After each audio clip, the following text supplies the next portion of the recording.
All right, gang, the beta branch 1.2 has been launched. So in this video, real quick, I want to go over the beta branch patch notes. I'm going to go over the hotfix that they just released, and it's a good thing they didn't, or else this was going to be a pretty scathing review of the 1.2 beta branch.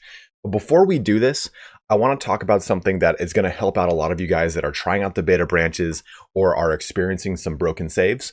So what I want you to do is just bring up your game library. Go to properties again, right click and go to properties, then click the beta tab.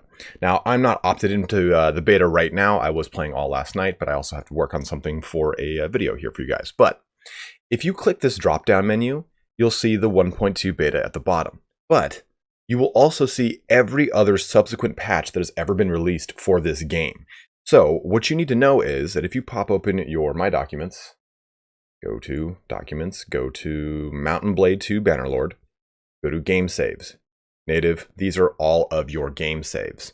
So if you're having a problem with one of your saves and it's not rolling, it's not booting up, it's crashing the game, whatever it is, save all your save files, like Control C this. I have this little folder here, and this is just a bunch of all the saves, or it's like, okay, pre the 1.2 patch or pre the 1.1 beta patch. So save your save games in a separate folder, every big beta patch, every big patch before you boot up, because the game will not initialize that module until you load the game up. So for instance, let's take a look at, okay, this is made from 4/3/2020. Well, if I don't ever boot this save up in the current version of the game, it'll still retain the properties of the module it was last saved under. So if you have a broken save, just jump over here to the last patch that you know it worked. Like, okay, we'll just jump to 1.8. And if I press close, this will, oh, you can already see it's downloading now, but no, opt out. But it will update to the latest and greatest, or to the version that did not have a broken save for you. So I wanted to cover that in the front here because it's in the title, and I wanted people to figure out how to fix some of their saves. But let's look at the 1.2 beta branch, as it's a pretty beefy patch here, just like the 1.1 was in a lot of ways. So what we're going to see for the most part here is a big performance overhaul. A lot of people have noticed that they're not as great computers are now all of a sudden getting amazing performance in some of the 1.2 testing posted on Reddit. A lot of the fixes for localization, for art, save and load thing, the save and load thing still seems to be a little bug in my mind. Skill level is preserved when loading old version save games. That doesn't seem to be the case. I've tested it on a number of saves that were from version 1 all the way up to version like 1.11, and we still had skill levels that were not quite preserved. But we did get a big, massive overhaul to battle, combat, and siege AI. It doesn't seem to be 100% fixed, though.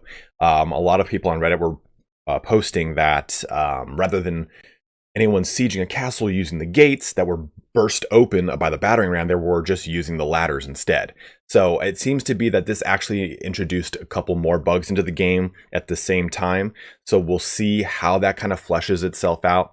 Remember, this is the beta branch, so there still are a lot of bugs active, and the beta hotfix just fixed a lot of those bugs, or at least one of the big crucial ones that was making 1.2 unplayable. I moved off of it because it was so bad. Well, because it was so unplayable. But again, that's been fixed in the hotfix. We'll talk about that in a second. So here's a big one here, is the character development system. Changed skill XP increase formula to 10 plus skill level. That's a little nebulous, but we're going to jump into the game and I'll explain it for you guys. Clan and party companions now come with cheap items with modifiers, so they're easier to recruit. Some people were saying, hey, this thing costs 10K to recruit. Why is that? It's because of the weapon that they had. Was, let's just say it's like a Thamaskene steel one-handed sword, which has a value of like 80K or something ridiculous like that.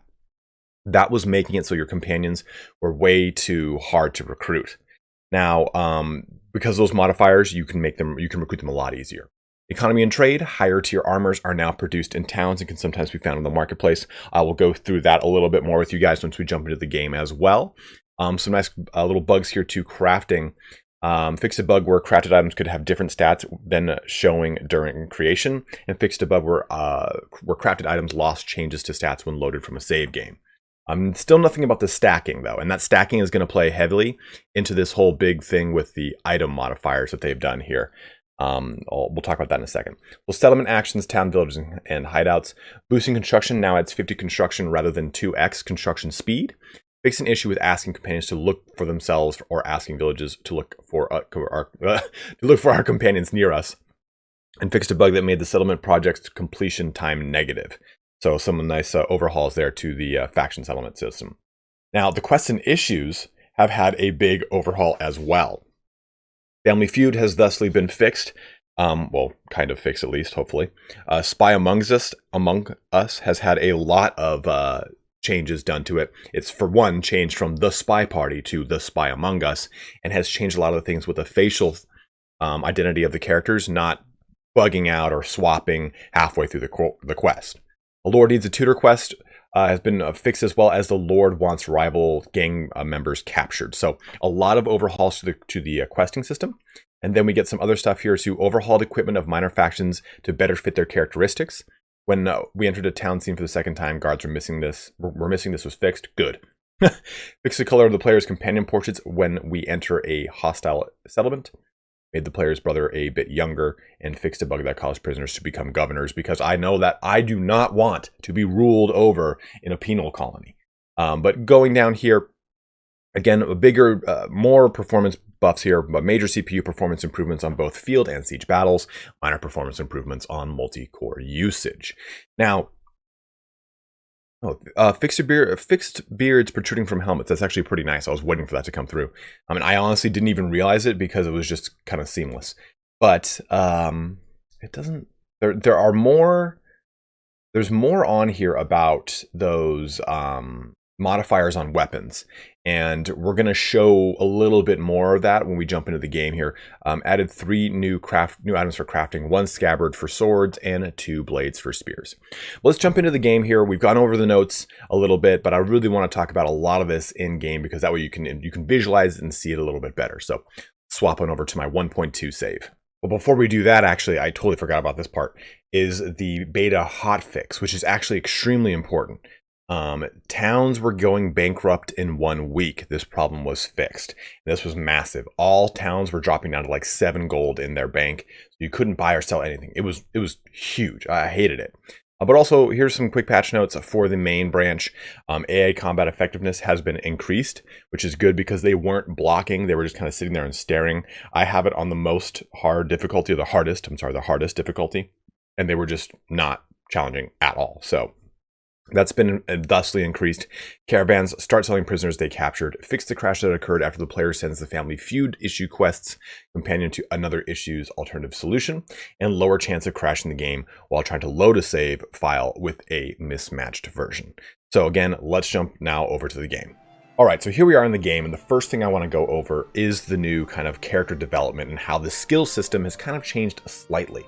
And the way this really works is that the new leveling thing is referring to the flat bonus that you get to skills based off of your level. So for instance, you gain skills faster at level 1 than you do at level 25, regardless of the skills level itself. So if you have 50 one-handed and 1 bow, they'll have the same flat bonus from your level. This update does not affect the bonus generated by your attributes and your focus points. It's again just the flat bonus from your actual character level. So for instance, if I wanted to train my one-handed and I was level 1 and my throwing, they would get the same flat bonus, and they would technically be a little bit faster because I'm level 1. But if I'm level 25 and I want to train my throwing, which is innately at level 5, it's going to train slower because I'm level 25 and I have a different flat bonus from my character's actual character level. So that's the character development kind of fleshed out a little bit, and I had to do a lot of reading and research on that one. It was kind of convoluted, so if you're confused by it, I do not blame you. So another big thing to this patch is the economy. And the hotfix did just fix this, but every single town was getting drained down to like 6 dinar, and you can already see it's starting to come back quickly, and I've just booted the game up itself. But last time I reloaded this, it had like, again, 6 dinar in there. So towns were being bled dry, but that's no longer the big deal. But we do get access finally to tier 6 armor. Now there you can see some tier 6 armor here with the northern helmet closed, and I believe this was actually sold from someone else, one of the other nobles selling things. But I guess the big problem was that workshops were producing tiers 1, 2, 3, 4, 5, 6, and a moniker called Ultra Armor. And what was happening is they were all competing for production. So I guess with the 1.2 patch, how it really works is that the production of tier 6 and Ultra Armor has been not necessarily prioritized, but it no longer competes with tiers 1 through 5. It'll just be produced on its own kind of set static rate. So you will now start to see this slowly generate into the game. What will help you generate it is if you hover over this icon, if you don't own the city or anything like that, or if you don't jump into it, you can see what workshops are present in the city. In this example, I own one of them and I've created it into a smithy, thus it is an ironmonger. Smithies are responsible for creating armor for you. So this will help out in increasing the amount of tier 6 items in your workshops. Additionally, you can make a hardwood workshop to help out with any kind of shields or ranged. I believe smithies also help with melee weapons. So that is the new tier 6 things added to the game. Now, as far as the game's overall stability with performance, it's pretty sharp. It's pretty good. I was actually able to turn up a couple things that I had to turn down on 1.1, but you got to be wary of this. We'll see if they fix it in the hotfix, but I do not think they did. All right. Yeah, surrender or die, dude. Well, unfortunately, he gave up. This might be able to just allow me to do this next part. Oh, it's just some fish. But the big thing here is that doing an auto-resolve can actually result in you losing men now to looters. So don't just go all willy-nilly doing auto-resolves all over the place. You got to be careful now. So if I press send troops, yeah, take a look at that. I lost a Palatine guard. No, that's not gonna happen. So if you're gonna be attacking looters, don't think you're just gonna be pressing the auto resolve button. But this also brings up the next portion I want to talk about in the video, is the new modifier system that they've added. So if I switch over to the weapons tab here, let's look at the Rusty Sex. I don't know what it is. This is the new moniker or new modifier. There's Rusty, Average, which is just says the axe, and then above average, which is like fine or tailored or stuff like that. I think I might have some armor, a tailored pilgrim's hood. There we go. So the difference is that below average and average have the same exact stats. Take a look at this. Tier 2, 127, 18, 103, 34, 52, 118. Here we go. 127, 18, 103, 34, 52, 118. So same stats, but a lower value. That's the big thing between below average and average. So if I put this into my inventory, I'm going to go sell it. I'm not going to sell it at the 30 rate in which these sex are, or CXs. So I chose the hardest thing to pronounce, obviously. But there's also, it seems also there's like an even further delineation. Bent pickaxe and rusty pickaxe. And then there's also just pickaxe. So it seems that there's an even further drop down. In fact, I hadn't even seen that one until right now. They all seem to have the same stats. So anything below average seems to have the same stats as average, and everything above does get that little bonus. So again, 4 head armor on your tailored pilgrim's hood with a 3 head armor on your normal tailored hood, and also almost about doubles in price. So you get this cool modifier system. This will also apply to all of your companions if you were having problems with your companions being way too expensive. But here's the problem. I've just put them all into my inventory. Well, unless the hotfix fixed it. Yep, see, there's no... Oh, we actually got one there. So what I'm noticing is that some of these are actually stacking. Much in the same way that created weapons stack. And it seems to be random. Right now... See, I had like 2 of these things earlier and they stacked to one normal one. So again, it seems to be random based off of where I'm just kind of at or what I'm doing, or if I open up my inventory and it decides it wants to stack them. Let me see here. So it looks like it's okay right now, but I definitely have had some stuff stack much in the same way that a freshly crafted weapon will. So be mindful of that and really kind of be wary if you're going to test 1.2. So I guess the ultimate question is, should you test 1.2? I probably will not be keeping 1.2 installed. It does have a lot of nice performance increases to the game, but I've also noticed that it's introduced a couple graphical glitches and artifacts, such as if I'm running on the snow. I'll see if I can get another little attack here going. If I'm running on the snow, I've noticed that it causes a little bit of a graphical glitch. If there's sun that's shining directly at my character. I've noticed that's kind of funky. Here, let me see if I can do this. It just kind of like, for some reason, the snow doesn't look natural right now for something. But that seems to actually have tamed down a little bit. Yeah, it's kind of still a little overt. But I've noticed a couple other graphical things, like the sun just completely freaked out on me. Like it was just jumping all over the place. So that might have been just a fluke, but there's just a number of other things with the looters.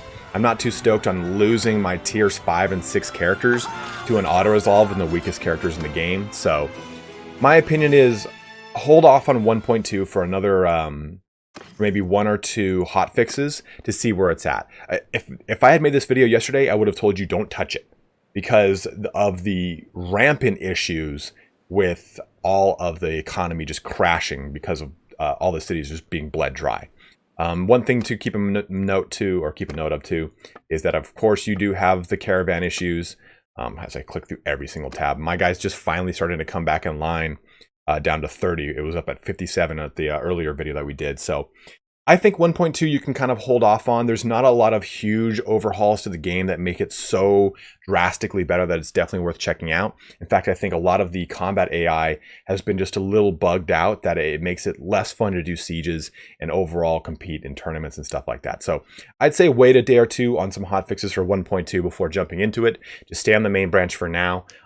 If there are any big overhauls to the beta branch, I will always test them for you guys, and I'll release a video with some sort of impressions on it or how I'm kind of dealing with that beta branch patch. But guys, as always, thank you so much for watching here today. I apologize for doing 2 of these videos back to back, but I really wanted to cover the beta branch. It came out 4 hours after the normal patch, or else I only would have covered it in 1 video.